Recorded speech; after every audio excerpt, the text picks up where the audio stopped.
Assalamualaikum warahmatullahi wabarakatuh. Bertemu lagi dengan saya, Hasan Muminan. Kita akan memasuki mata kuliah berikutnya terkait dengan hukum pemerintahan daerah. Pada kesempatan ini kita akan membahas tentang bentuk dan asas penyelenggaraan pemerintahan. Jadi pada pertemuan ini kita akan mendiskusikan tentang asas-asas penyelenggaraan pemerintahan secara umum, baru kemudian kita masuk ke asas penyelenggaraan pemerintahan daerah. Ada dua sub pokok bahasan yang akan kita diskusikan pada kesempatan hari ini. Yang pertama asas-asas penyelenggaraan pemerintahan secara umum, kemudian asas penyelenggaraan pemerintahan daerah. Apa saja sebenarnya asas penyelenggaraan pemerintahan? Kalau kita bicara asas-asas penyelenggaraan pemerintahan, itu ada dua hal yang berbeda. Yang pertama itu adalah asas pemerintahan, terus yang kedua itu adalah asas penyelenggaraan pemerintahan. Asas pemerintahan itu ada 7 setidaknya yang kita kenal di dalam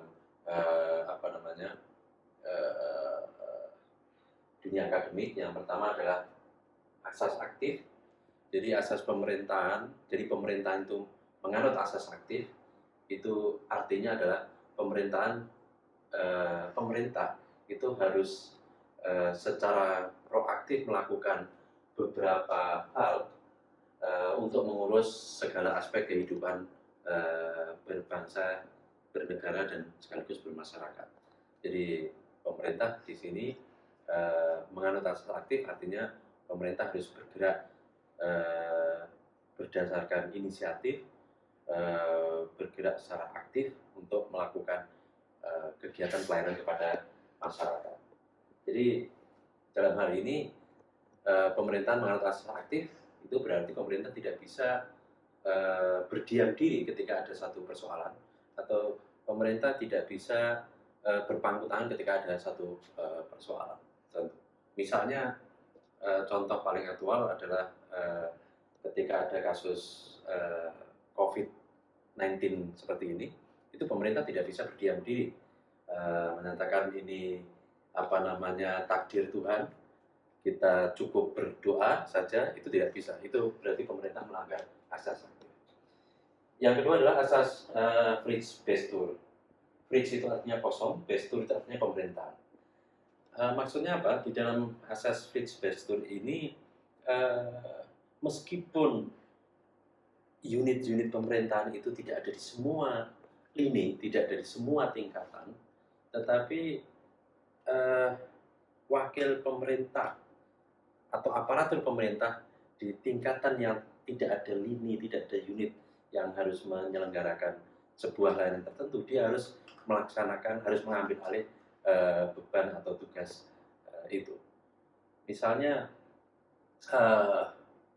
ketika di suatu daerah itu tidak ada seorang notaris yang punya kemampuan untuk melakukan kegiatan terkait dengan administrasi pertanahan misalnya, maka camat itu diberi tugas untuk melakukan itu.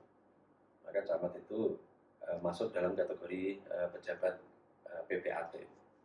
Itu satu contoh dari asas Friedrich-Bestur. Artinya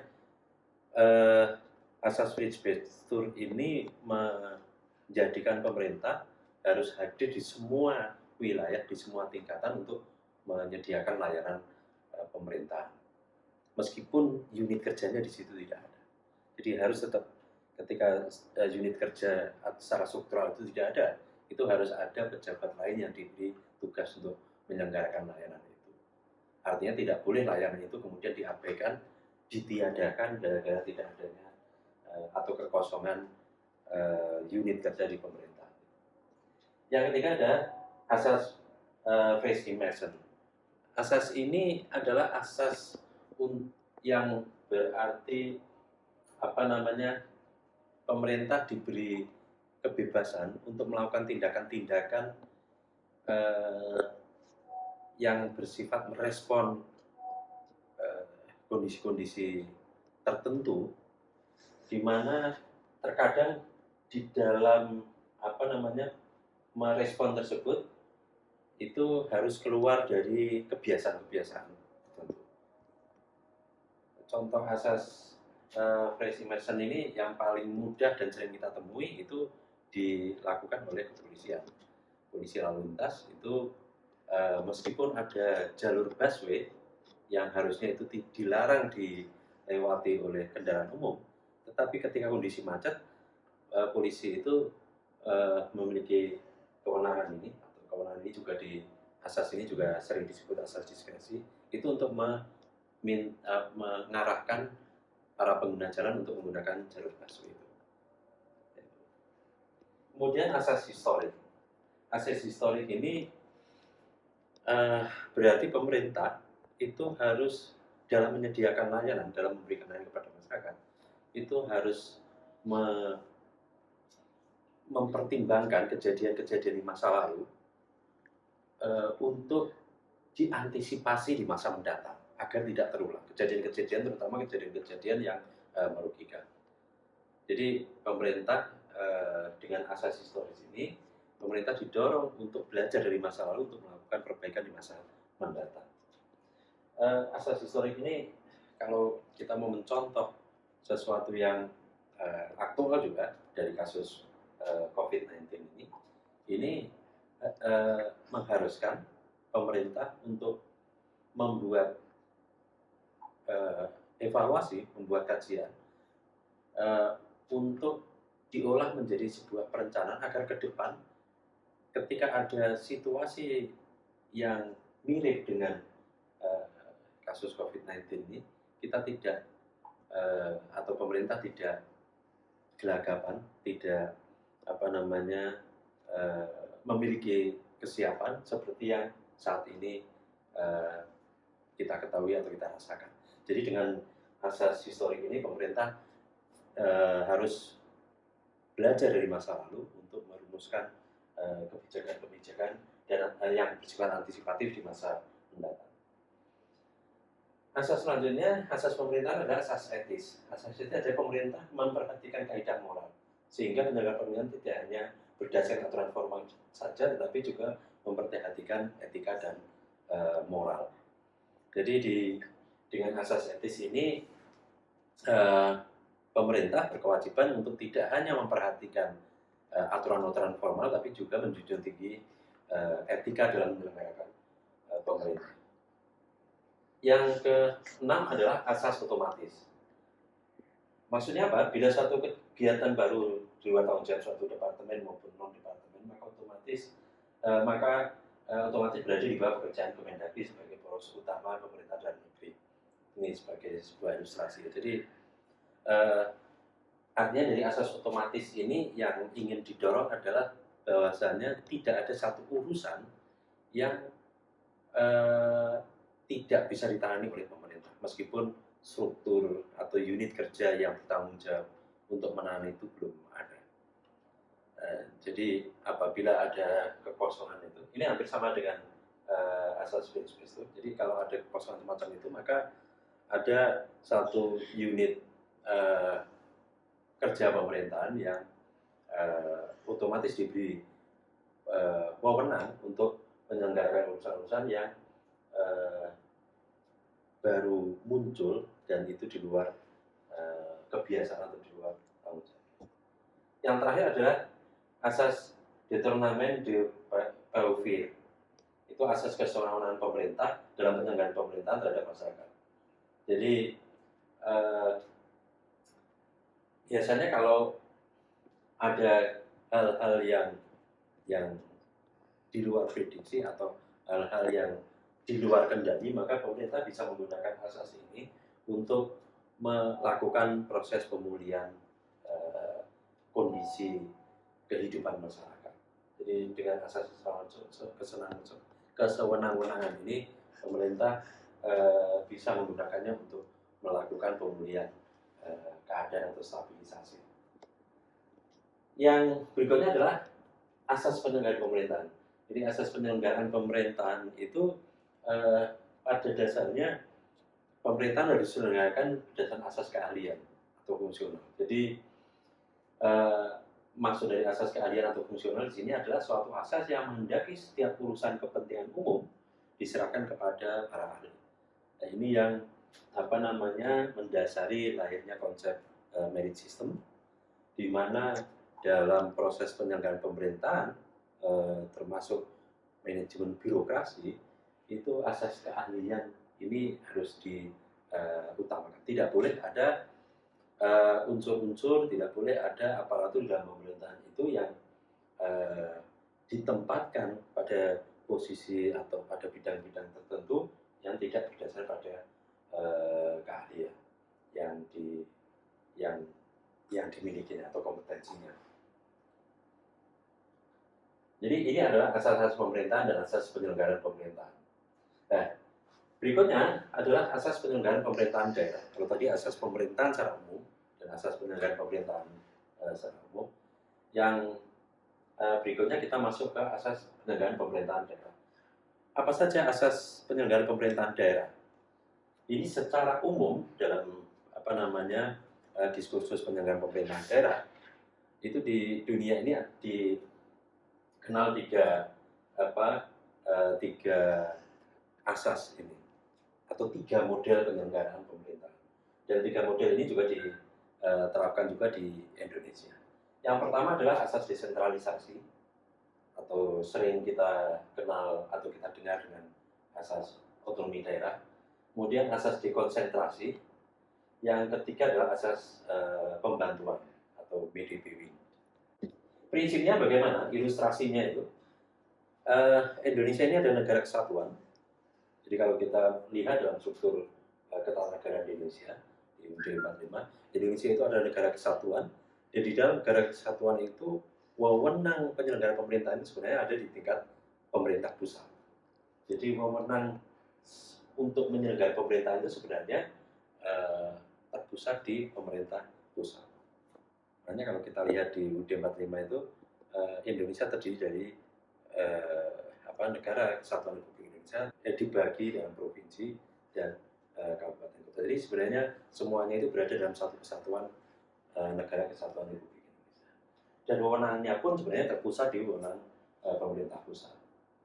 Nah, tetapi dalam pelaksanaannya karena adanya kondisi wilayah negara yang sangat luas, kemudian jumlah penduduk yang sangat banyak yang harus dilayani, maka tidak mungkin struktur pemerintahan itu hanya ada di pusat. Harus dibentuk kemudian pemerintahan di daerah. Di dalam penyelenggaraan pemerintahan penyelenggaraan pemerintahan ini, maka kemudian ada kewenangan pusat dan ada kewenangan yang diserahkan oleh pemerintah pusat kepada pemerintah daerah, yaitu desentralisasi. Terus kemudian ada dekonsentrasi, itu adalah wewenang pemerintah pusat yang dilimpahkan kepada gubernur pelaksanaannya, itu selaku gubernur selaku wakil dari pemerintah pusat, itu namanya dekonsentrasi. Dan yang terakhir adalah tugas pembantuan atau pelaksanaan wewenang pemerintah pusat yang ditugaskan kepada daerah. Apa itu desentralisasi? Desentralisasi itu kalau secara etimologi itu D itu lepas, yaitu di pusat, artinya melepaskan diri dari pusat. Dari sudut ketatanegaraan, desentralisasi itu berarti pelimpahan kekuasaan pemerintah dari pusat kepada daerah untuk mengurus rumah tangganya sendiri. Jadi desentralisasi atau otonomi daerah itu adalah pelimpahan kekuasaan pemerintah pusat kepada pemerintah daerah untuk mengurusi urusan rumah tangganya sendiri. Atau the transfer of planning, decision making, or administrative authority from the central government to its field organization or local administrative unit. Ya, menyerahkan, mentransfer kewenangan untuk perencanaan, pengambilan keputusan, atau penyelenggaraan urusan administrasi dari pemerintah pusat kepada pemerintah daerah. Nah, kalau kita lihat rumusan secara normatifnya di dalam undang-undang pertama yang mengatur tentang otonomi daerah, itu Undang-Undang 2 tahun 99, desentralisasi itu didefinisikan sebagai penyerahan wewenang pemerintahan dari pemerintah, dalam ini pemerintah itu artinya pemerintah pusat, kepada daerah otonom dalam rangka negara kesatuan Republik Indonesia. Nah, kalau dibandingkan dengan Undang-Undang 32 tahun 2004, sama-sama Undang-Undang Pemerintahan Daerah, Undang-Undang 32 ini merupakan perubahan atau penggantian dari Undang-Undang 22, itu desentralisasi memiliki atau dimaknai sebenarnya sama, jadi penyerahan wewenang. Nah, tetapi kalau di Undang-Undang 23 tahun 2014, pengganti dari Undang-Undang 32, itu desentralisasi adalah penyerahan urusan pemerintahan oleh pemerintah pusat kepada daerah otonom berdasarkan asas otonomi. Jadi secara umum sebenarnya pengertian desentralisasi berdasarkan 3 undang-undang ini sama intinya, yaitu adalah penyerahan wewenang. Tapi kalau di Undang-Undang 23 itu disebut urusan, karena sebenarnya pemerintah itu adalah menyelenggarakan urusan pemerintah dari pemerintah daerah, pusat kepada pemerintah daerah. Nah, apa tujuan diaturnya desentralisasi ini? Jadi, kenapa pemerintah di banyak negara itu menerapkan desentralisasi atau otonomi daerah? Itu satu, agar tidak terjadi penumpukan kekuasaan, concentration of power. Jadi dengan diselenggarakannya otonomi daerah atau desentralisasi itu, kekuasaan tidak menumpuk, tidak tersentralisir. Akibatnya apa kalau kekuasaan itu tersentralisir? Itu seperti pada era Orde Baru, ketika kekuasaan itu tersentralisir, itu maka proses pengambilan keputusan itu menjadi lama, proses pengambilan keputusan menjadi tidak demokratis, kemudian terjadi penyeragaman karena cara pandang dalam mengelola urusan pemerintahan itu mengikuti cara pandang pusat dan sebagainya. Jadi keberdayaan masyarakat daerah itu menjadi berkurang. Jadi tujuan diadanya desentralisasi agar tidak terjadi penumpukan kekuasaan. Kemudian yang kedua, dengan desentralisasi ini maka karena concentration of power ini tidak terjadi, maka akibatnya terjadi distribusi kekuasaan atau distribution of power maupun transfer of power atau transfer kekuasaan. Jadi sebagai akibat dari tidak adanya sentralisasi, maka kewenangan atau kekuasaan itu menjadi terdistribusi kepada daerah. Kemudian yang ketiga adalah tujuannya terciptanya pelayanan masyarakat atau public service yang efektif, efisien, dan ekonomis. Jadi dengan desentralisasi, dengan otonomi daerah, karena pemerintahan itu ada di tingkat daerah, dan pemerintahan daerah itu diserai wewenang, diserai urusan untuk penyelenggaraan pemerintahan, maka pelayanan kepada masyarakat itu bisa menjadi lebih dekat. Masyarakat tidak lagi harus mendapatkan layanan dari pusat yang letaknya jauh, tetapi bisa di daerah masing-masing. Jadi bisa lebih efektif, efisien, dan ekonomis. Kemudian yang terakhir adalah terwujudnya pemerintahan yang demokratis atau democratic government. Dengan desentralisasi ini, pemerintah bisa lebih demokratis, daerah-daerah bisa terlibat dalam proses penyelenggaraan pemerintahan. Artinya pemerintahan tidak hanya diselenggarakan oleh elit, sekelompok elit dalam jumlah yang sedikit di tingkat pusat. Terus bagaimana dengan dekonsentrasi? Dekonsentrasi itu adalah pelimpahan wewenang dari alat perlengkapan negara di tingkatan yang lebih atas kepada bawahannya, jadi dari pusat kepada provinsi, guna melancarkan pekerjaan di dalam melaksanakan tugas pemerintahan. Jadi kalau yang desentralisasi itu tadi penyerahan, kalau dekonsentrasi ini pelimpahan. Jadi kalau desentralisasi itu ketika urusan sudah diserahkan, yaitu yang bertanggung jawab daerah. Tetapi kalau dekonsentrasi ini pelimpahan, maka yang mengerjakan itu adalah unit atau organisasi yang ada di bawah, berdasarkan perintah dari unit organisasi yang ada di atas. Nah, di Undang-Undang 23 tahun 2014 didefinisikan dekonsentrasi itu adalah pelimpahan sebagian urusan pemerintahan yang menjadi kewenangan pemerintah pusat kepada gubernur sebagai wakil pemerintah pusat kepada instansi vertikal di wilayah tertentu dan atau kepada gubernur dan bupati serta wali kota sebagai penanggung jawab urusan pemerintahan umum. Jadi dekonsentrasi itu pelimpahan sebagian urusan pemerintah. Nah, dekonsentrasi ini berbeda secara signifikan dengan desentralisasi. Kenapa? Karena dalam dekonsentrasi ini tanggung jawab terhadap urusan pemerintahan ini sebenarnya masih ada di pemerintah pusat. Cuma dia melimpahkan pelaksanaannya kepada gubernur atau kepada bupati dan wali kota.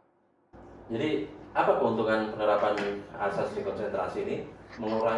Pertama adalah mengurangi keluhan-keluhan daerah. Jadi dengan dekonsentrasi ini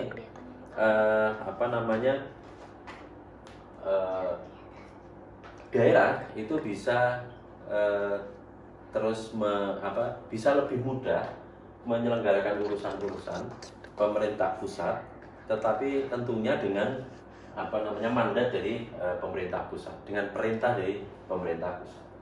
Terus yang kedua, dengan dekonsentrasi ini bisa membantu pemerintah dalam merumuskan perencanaan dan pelaksanaan melalui aliran informasi yang intensif yang disampaikan dari daerah ke pusat. Yang ketiga, memungkinkan terjadi kontak secara langsung antara pemerintah dengan yang diperintah atau rakyat. Jadi dengan dekonsentrasi ini penyelenggaraan beberapa urusan pemerintahan yang menjadi kewenangan pusat itu bisa lebih mudah, karena dengan demikian pemerintah daerah baik itu gubernur atau bupati atau wali kota itu bisa terlibat dalam proses perencanaan maupun eksekusi dari urusan-urusan yang dilimpahkan tadi. Tapi bagaimana dengan asas pembantuan atau Medibewin? Jadi secara etimologis tugas pembantuan itu merupakan terjemahan dari bahasa Belanda. Artinya turut memerintah atau pembantuan, makanya turut memerintah, makanya kemudian dalam bahasa Indonesia diterjemahkan sebagai pembantuan. Jadi asas untuk turut membantu menyelenggarakan pemerintahan. Di Belanda disebut dengan Medibewin atau Selbstbestuur, yang merupakan terjemahan dari bahasa Inggris self-government. Dan menurut Harsono, Medibewin ini atau tugas pembantuan merupakan penyerahan yang dilakukan tidak penuh. Artinya penyerahan hanya mengenai cara menjalankan saja. Sedangkan prinsip-prinsip atau asasnya ditetapkan pemerintah pusat sendiri. Jadi tugas pembantuan itu yang murni dia lebih lebih restriktif lagi dibandingkan dekonsentrasi. Kalau tugas pembantuan ini betul-betul pihak yang menerima atau mendapatkan tugas pembantuan ini dia hanya menjadi eksekutor di lapangan, karena asas-asas cara kerjanya dan sebagainya itu ditentukan oleh pemerintah pusat. Jadi Selbstbestuur itu diartikan sebagai membantu penyelenggaraan kepentingan dari pusat atau daerah-daerah yang tingkatnya lebih atas oleh alat perlengkapan dari daerah yang lebih bawah. Tugas pembantuan dalam Undang-Undang 23 ini didefinisikan sebagai penugasan dari pemerintah pusat kepada daerah otonom untuk melaksanakan sebagian urusan pemerintahan yang menjadi kewenangan pemerintahan pusat dari pemerintah daerah provinsi atau dari pemerintah provinsi kepada kabupaten kota untuk melaksanakan sebagian urusan pemerintahan yang menjadi kewenangan daerah provinsi. Alasan pemberlakuan tugas pembantuan itu adalah biasanya adanya keterbatasan kemampuan pemerintah pusat atau daerah yang lebih tinggi dalam hal yang berhubungan dengan perangkat atau sumber daya manusia maupun biaya. Jadi biasanya tugas pembantuan ini diadakan itu karena adanya keterbatasan kemampuannya. Kemudian yang kedua adalah untuk mencapai daya guna dan hasil guna yang lebih baik dalam penyelenggaraan pemerintahan. Terus kemudian yang kedua, sifat dari urusan yang dilaksanakan itu kadang juga sangat mempengaruhi alasan diberlakukannya tugas pembantuan. Apa parameter materi muatan tugas pembantuan? Jadi biasanya urusan-urusan yang dimasukkan dalam tugas pembantuan itu adalah urusan yang berakibat langsung kepada masyarakat. Yang kedua, urusan yang secara tidak langsung tidak memberi dampak terhadap kepentingan masyarakat karena semata-mata membantu urusan pusat. Yang ketiga, urusan yang meningkatkan efisiensi dan keefektifan pelayanan. Yang keempat, urusan yang tidak bersifat strategis nasional dan urusan yang tidak memerlukan keseragaman nasional. Jadi di tugas pembantuan ini bisa dilakukan atau bisa diserahkan oleh pemerintah pusat atau pemerintah provinsi kepada pemerintah daerah itu sepanjang urusan-urusan tersebut memenuhi 4 kriteria. Jadi biasanya kalau urusannya itu sangat berdampak langsung kepada masyarakat itu sering dimasukkan dalam tugas pembantuan itu. Urusan yang tidak bersifat strategis nasional dan urusan yang tidak memerlukan keseragaman nasional. Jadi misalnya dalam pengelolaan urusan perdagangan misalnya, perizinan dan lain sebagainya. Apa hubungan otonomi dan tugas pembantuan? Sebenarnya tidak ada perbedaan pokok antara otonomi dan tugas pembantuan. Jadi tugas pembantuan terkandung unsur otonomi walaupun terbatas pada cara melaksanakannya. Yang ketiga, tugas pembantuan sama halnya dengan otonomi, mengandung unsur penyerahan, bukan penugasan. Terus otonomi adalah penyerahan penuh, sedangkan tugas pembantuan adalah penyerahan tidak penuh. Jadi sebenarnya antara otonomi atau desentralisasi dengan tugas pembantuan itu sebenarnya beda tipis gitu, karena sama-sama ada unsur penyerahan wewenang. Cuma kalau yang pembantuan ini tidak penuh. Jadi asas-asas tata caranya dan sebagainya itu ditentukan oleh pusat. Daerah hanya sebagai pelaksana. Sedangkan kalau otonomi itu memang benar-benar dikelola oleh daerah. Tetapi meskipun otonomi itu atau desentralisasi itu daerah diberi wewenang untuk menyelenggarakan urusan pemerintahan, tapi tetap saja juga ada koridor-koridor yang diatur oleh pemerintah pusat melalui undang-undang, dalam hal ini undang-undang pemerintahan daerah. Jadi sebenarnya antara tugas pembantuan dengan otonomi atau sentralisasi itu tidak terlalu berbeda jauh, sama-sama bersifat penyerahan urusan, tetapi yang berbeda adalah kalau otonomi itu memang urusan tersebut sudah diserahkan sepenuhnya kepada daerah untuk diselenggarakan. Kalau yang tugas pembantuan itu dia sifatnya penugasan, jadi sebenarnya itu masih wewenang pemerintah pusat untuk menyelenggarakan urusan itu, tapi kemudian ditugaskan kepada pemerintah daerah. Jadi begitu materi terkait dengan asas-asas pemerintahan dan asas-asas penyelenggaraan pemerintahan. Masalah desentralisasi, dekonsentrasi dan tugas pembantuan ini nanti akan kita bahas secara lebih detail di kesempatan berikutnya. Karena di kesempatan berikutnya kita akan bahas satu persatu tentang apa itu desentralisasi, apa itu dekonsentrasi, dan apa itu tugas pembantuan secara detail dan bagaimana prakteknya dalam sistem hukum pemerintahan daerah di Indonesia. Demikian dan terima kasih atas perhatiannya. Jangan lupa subscribe dan like serta hidupkan notifikasi, lambang notifikasi di channel saya.